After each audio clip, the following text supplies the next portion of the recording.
may biktima sa una sa bullying. Hinungdan nga mihunong sa iyang hilig sa pagkanta. Apan tungod sa iyang mga higala, napakita niya pag-usab ang talento ug nakapalingaw pa sa publiko ning panahon sa pandemic. Pinaagi sa iyang Kalsadaoke challenge. Atong sayran sa report ni February Dumabo.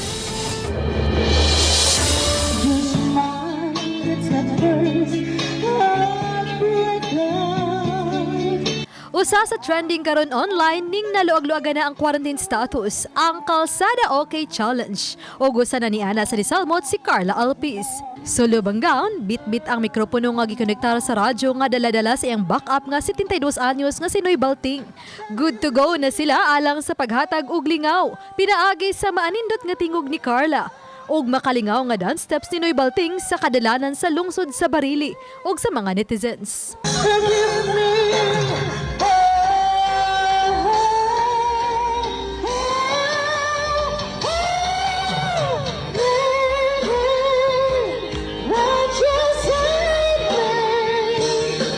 Giyangko ni Carla nga bata pa lang mahiligo na siyang mukanta kay mangantahay man ang iyang pamilya. Apan kay kanunay yaga-yagaan sa mga silingan tungod sa iyang pagkabayot, nawad-an siya og kumpiyansa sa kaugalingon. Sayang ko no, nagbayot ko sa mga stress mga tao good ma'am ng sakit.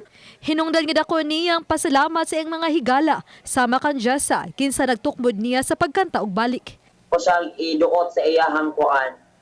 Sa iyahang paglambo, sa iyahang pagkanta para mauna instrumento niya, mauna ka ng dance siguro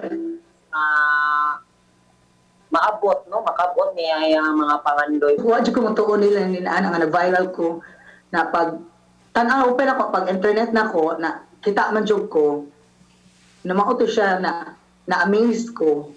O kay bare months na, gihalaran kita mga kapuso og kantang pangpasko ni Carla. Nangangarap at umaasa pa rin ako, muling makita ka, makasama ka sa araw ng Pasko. Panghinaot niya nga bisan sa pandemya, magkatapok silang pamilya ug mga higala ning umaabot nga Pasko ug makapadayon sa paghatag og lingaw.